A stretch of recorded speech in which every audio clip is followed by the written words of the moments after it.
Muy buenas tardes, soy Guillermo Vázquez Gándal, esto es Zona Pública, transmitiendo en vivo desde Efecto Televisión en la Ciudad de México, hoy jueves 10 de octubre.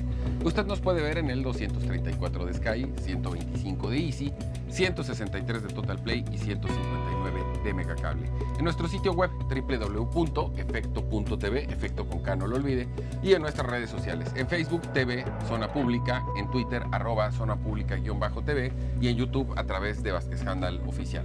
Esta tarde me da mucho gusto darle la bienvenida a Gabriel Beltrán. Guillermo, muchas gracias. David Martínez Estaines. Buenas tardes. Jaime Gutiérrez, que aquí tenían un debate buleador de fútbol.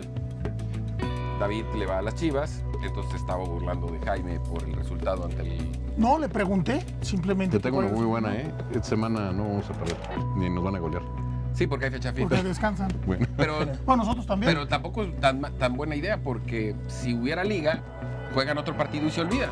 Entonces vas a tener 15 días de bullying. Para que no se te olvide. Claro, que los de Cruz Azul somos gente más moderada, porque pues, a lo largo de estos 20 años hemos aprendido a sosegarnos. sí, pero oye, fue como si hubieran ganado el campeonato mundial, ¿no? Lo festejaron como... No.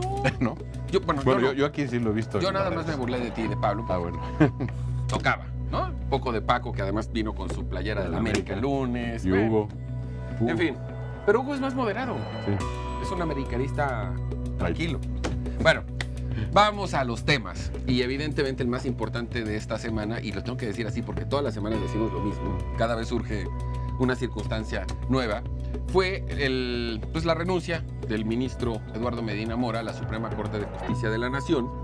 Y hay que poner como antecedente, perdón, porque eso puede explicar muchas cosas o no, el hecho de que un ministro solo puede renunciar por causas graves.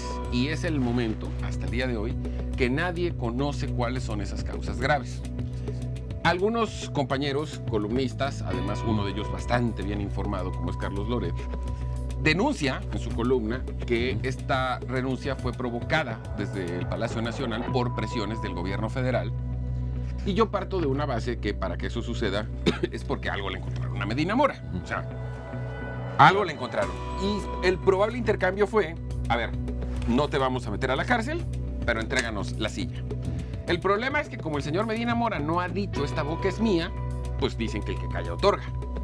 Y entonces esta teoría de Carlos Loret, que insisto, él normalmente es muy bien informado, pues yo creo que eso es lo que pone el centro del debate. Porque de ahí vamos al asunto de si realmente el presidente de la República se está haciendo de la Suprema Corte de Justicia. Gabriel. Pues Guillermo, habrá que mencionar que este tema de discusión entre el gobierno federal por parte del Poder Ejecutivo contra la parte del Poder Ejecutivo y Legislativo, cada día estamos viendo que el Poder Ejecutivo va tomando cada día más fuerza. Ese en primer plano. En segundo plano, hay que tomar en cuenta que el presidente actual, Andrés Manuel López Obrador, fue criticando en el transcurso del tiempo desde el inicio de la campaña a la Suprema Corte de Justicia. Sí. Entonces, sí es un tema preocupante en el cual el que vaya a tomar la nueva posición en el poder, en la Suprema Corte de Justicia, pues va a ser una persona por parte cercana al nuevo presidente. Sí. Entonces, poco a poco se van perdiendo esa parte de contrapesos. Pero a ver, te diría una cosa.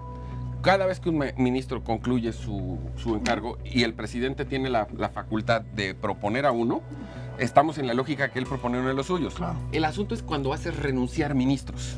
Y era lo que iba. En esa parte de que se van perdiendo ese sentido de contrapeso, ¿qué es lo que hay de atrás? O sea, nadie sabe realmente. La carta de renuncia que se presentó exactamente el jueves de la semana pasada no mencionaba absolutamente nada. Y desde el jueves de hace 8 días nadie absolutamente sabe cuál es la causa o la razón por la cual está renunciando. Bueno, oficialmente, porque oficialmente. Por detrás se hace todo el tema de investigación, se está viendo de que hay muchas cuestiones, de que está involucrado en varias cuestiones, sentido de lo que fue la cuestión de Collado, de toda la gente que se ha ido buscando, que eran afines al sexenio pasado. Sí. Entonces, y en muchas cuestiones, incluso en tema de corrupción. Ahora, hay quienes dicen que Medina Mora nunca debió de haber sido ministro porque no reunía el perfil. Uno, el perfil técnico. Y dos, porque era un personaje polémico. Pero ya era.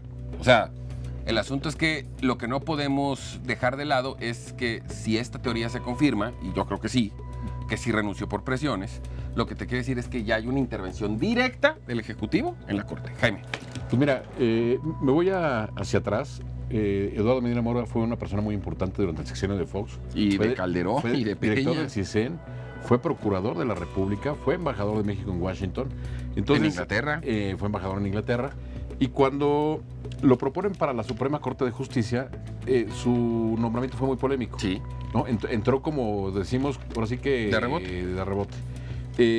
Y está saliendo de rebote, también está saliendo de una manera desasiada como entró de alguna manera. Entonces, decías, Gabriel, en la parte del equilibrio de poderes, Montesquieu decía, en el espíritu de las leyes, sin ser abogado, decía que todo hombre investido de poder tiende a corromperse.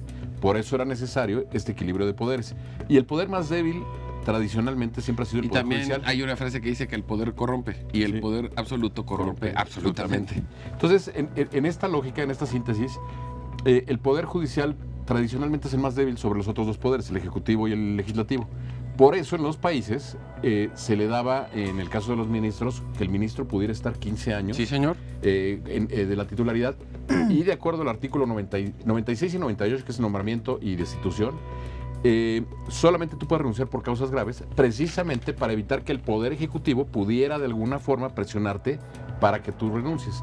Entonces, llama la atención que al día de hoy pues no sepamos qué pasó con Eduardo Medina Mora. Yo creo que no lo va a decir porque va implícito, pero también creo que la teoría de Carlos Loret, y no teoría, es información, yo creo que va por ahí. Ahora, ¿qué sucede ahorita?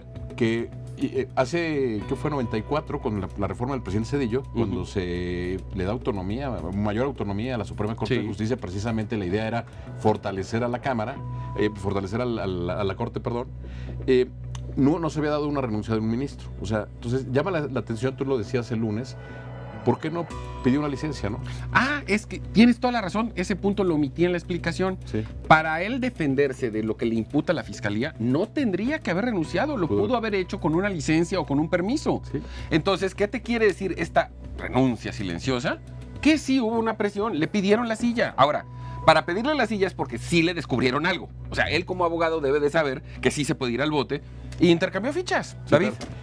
Sin duda, si camina como pato, se mueve como pato, es pato. Aquí yo lo dividiría en dos temas. Uno, lamentable la intromisión de confirmarse esta... Partamos de la teoría, pero... Bueno, una teoría que se podría asemejar mucho a la realidad o que puede ser realmente lo que sucede. No, parte de Es la algo base. lamentable, Parte es de algo la base. lamentable. Parte de la base. Que el Poder Ejecutivo se está intrometiendo en otro poder, como es el Poder Judicial, que además lo hemos señalado muchas veces en esta mesa. Encontrábamos y se ha visto a lo largo de, al menos desde que el presidente López Obrador era presidente electo, que había sido un contrapeso, que había sido finalmente con autonomía, había actuado sus sentencias, incluso el Poder Judicial de la Federación. Incluso el ministro presidente Saldívar, que es afecto y Así cercano al presidente, dice: nosotros no somos la oposición. Exacto. Nosotros somos los que vigilamos el Estado de Tiene Derecho razón. y somos el contrapeso. Y tiene razón. Pero como contestándole al presidente, ¿no? O sea, con nosotros no se pelee, nosotros no somos la oposición. Y en algún momento también dijo el ministro presidente, dijo, lo que no ganaron los partidos en las urnas, no lo van a venir a ganar aquí a la Corte, ¿no? En ese sentido. Entonces, sí creo que esa parte es una parte lamentable de haberse ocurrido en ese sentido.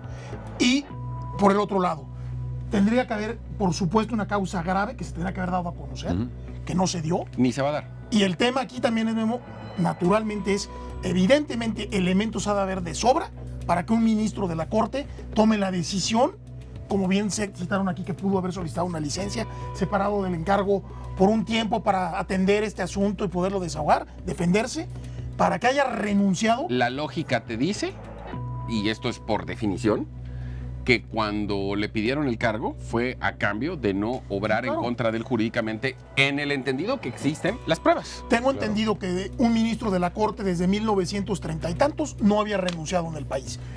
Evidentemente había tenido que haber algunos cambios porque habían fallecido algunos ministros durante su encargo, Pero eso y es otros diferente. que fue con el tema del presidente Cedillo, que se disolvió. Hubo en la época por el tema de la Madrid, en los 80s, finales de los 80s, en el caso del magistrado que exoneró a la niña Yuridia, un problema ahí que hubo, que sí renunció, hubo una renuncia por ahí, pero previo a la reforma del 94. ¿Pero fue magistrado o ministro? Sí, magistrado. Magistrado. Entonces es distinto, Sí, estamos hablando de magistrado. ministro. Sí, Es diferente. no me acuerdo el nombre, tienes razón, distinto. Jaime, pero fue un caso que estaba relacionado con un fallo. O sea, Así es. era un caso específico. Sí, claro. Entonces, aquí la diferencia es que en el sospechosismo y con la actitud de Medina Mora de quedarse callado, pues sí te podría estar confirmando que efectivamente Vaya por el ahí. señor estaba con muchos problemas por esas transferencias de dinero y que en el gobierno pues digamos que la operación política fue no te meto al bote, pero dame el espacio. Ahora, no sé si recuerdan también en el caso del exministro Medina Mora, también se filtró en la prensa, de hecho un columnista, Salvador García Soto, a su tiempo también, Ajá. señaló puntualmente las cuentas, dónde habían ido algunos depósitos. Ahí es donde empieza. Salvador es uno de los columnistas mejor informados de este país. Así es, entonces, pues bueno, se vienen destapando muchas cosas, se van atando los cabos que conllevan a ello. Esto. Gabriel. Pues mira, me gustaría nada más dar una pequeña frase muy importante. Todo lo que estamos viendo al día de hoy es un tema de suposición, ¿no? Por la actuación de lo que Claro. está sucediendo. No hay pruebas. No tenemos prueba alguna, únicamente estamos suponiendo, y suponer muchas veces es malo, porque llegamos a contaminar al público. Realmente aquí lo importante es qué podemos hacer al día de hoy. El ministro ya no está. Por X o Y situaciones, que haya salido, que el Poder Ejecutivo haya entrado al Poder Judicial haya entrado, pero aquí lo importante es, ¿ahora qué vamos a hacer? Pues no podemos, tú y yo no podemos hacer gran cosa. Por supuesto. Pero como mexicanos, ¿ahora qué es lo que qué es lo que vamos a tener? Porque ¿Tienes ahora pasaporte? sí, ¿Tienes pasaporte? o sea, gracias a Dios sí, y visa. Entonces, si aquí el tema es, o sea, dejar de un lado el tema de la suposición, ya está fuera, es qué podemos hacer como mexicanos de aquí en adelante. Pues yo les recomendaría tener pasaporte y documentos migratorios en regla. Y no quiero exagerar, pero si vamos a tener una corte dominada por el presidente de la República, una corte que ya no sería un contrapeso y que no sería imparcial, y el año que entra vamos a tener que la evasión fiscal es criminal, la extinción de dominio y todas estas barbaridades legislativas que se aprueban por mayoría, porque la Morena tiene la Y mayoría. que son incluso anticonstitucionales. Y que eso Además, sí, pero o sea, ya no las vas a poder ir a pelear a la corte porque la corte ya va a estar dominada por la bueno, presidencia. nos vamos a poder ir a la Corte Interamericana de Derechos Exactamente. Humanos. Sí, porque pero- hay que pero recordar en que el ese artículo camino, en ese Coincido con camino, y Gabriel. no se trata de hablar de Venezuela como en el pasado, en ese camino estamos conduciendo las normas que rigen el Estado mexicano a una tiranía. Sí, claro. Claro. A una tiranía. Lamentablemente sí. Entonces, cuando me dices qué podemos hacer, prepárate, porque lamentablemente, pues individualmente no creo que podamos hacer mucho. Y la otra oportunidad que tendrían los mexicanos de revertir esto es hasta el 21, cuando se vuelve a votar Cámara de Diputados. Así es. Falta un montón. Vale, Mucho. vamos a un corte, no tardamos, volvemos a Zona Pública.